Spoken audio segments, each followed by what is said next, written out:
Biasakan yang benar, jangan membenarkan yang biasa.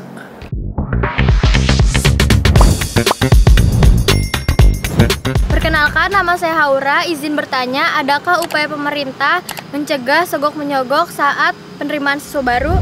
Penyelenggaraan penerimaan peserta didik baru atau PPDB sepatutnya dilaksanakan secara efisien, adil, dan wajar, terus diupayakan secara bersama oleh pemerintah pusat, pemerintah daerah, dan seluruh pemangku kepentingan.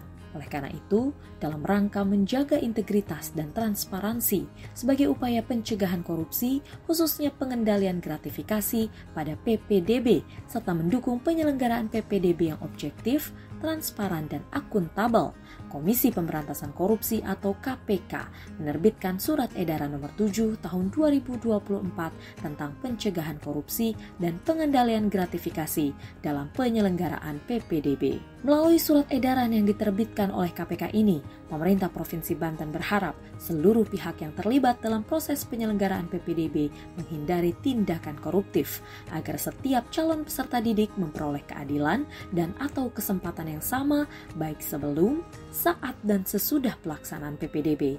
Karena pelaksanaan PPDB yang berkualitas diyakini menjadi salah satu indikator dalam mewujudkan pemerataan akses pendidikan bagi seluruh peserta didik. Menjaga kami dari inspektorat, ya, kemudian juga mungkin dari dinas pendidikan dan seluruh yang terlibat dalam proses PPDB itu kan, termasuk masyarakat. Surat edaran ini berlaku untuk seluruh pihak unit pelaksana teknis yang membidangi pendidikan madrasah atau pendidikan keagamaan, berisikan 8 imbauan, yaitu 1. Wajib menjadi teladan dan tidak melakukan permintaan, pemberian, dan penerimaan gratifikasi yang berhubungan dengan jabatan dan berlawanan dengan kewajiban dan tugasnya. 2. Tidak memanfaatkan PPDB untuk melakukan tindakan koruptif dan tindakan yang menimbulkan konflik kepentingan, bertentangan dengan peraturan kode etik dan memiliki resiko sanksi pidana. 3. Berkoordinasi dan berkonsultasi dengan inspektorat mengenai pencegahan korupsi dan gratifikasi dalam pelaksanaan PPDB. 4. Menginstruksikan dan memberikan imbauan kepada pegawai ASN dan non-ASN untuk menolak gratifikasi yang berhubungan dengan jabatan dan berlawanan dengan kewajiban atau tugasnya. 5. Menerbitkan pengumuman terbuka untuk publik agar tidak memberikan gratifikasi dalam bentuk apapun kepada pegawai ASN dan non-ASN. 6. Permintaan dana dan atau hadiah oleh ASN dan non-ASN, termasuk pendidik dan tenaga kependidikan, baik secara tertulis maupun tidak tertulis, merupakan perbuatan yang dilarang dan dapat berimplikasi pada tindak pidana korupsi. 7. Apabila menerima gratifikasi yang berhubungan dengan jabatan dan berlawanan dengan kewajiban atau tugasnya, wajib melaporkan kepada KPK dalam jangka waktu 30 hari kerja sejak tanggal penerimaan gratifikasi.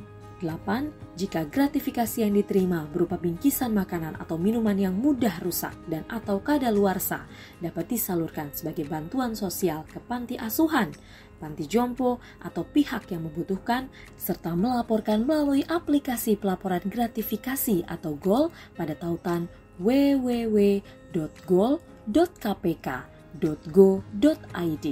Pemerintah Provinsi Banten, dalam hal ini penjabat Gubernur Banten, didampingi oleh PLT Inspektur Daerah Provinsi Banten dan Kepala Dinas Pendidikan dan Kebudayaan Provinsi Banten secara berkala melakukan peninjauan ke sekolah-sekolah di antaranya SMA Negeri 6 Kota Serang, SMA Negeri 1 Kota Serang, dan SMA Negeri 2 Kota Serang untuk memastikan PPDB berjalan dengan baik dan optimal. Informasi lebih lanjut terkait gratifikasi dan pencegahan korupsi dapat diakses pada tautan www.jaga.id dan layanan konsultasi melalui nomor WhatsApp 08111455575 atau menghubungi layanan informasi publik KPK pada nomor telepon 198. Biasakan yang benar, jangan membenarkan yang biasa.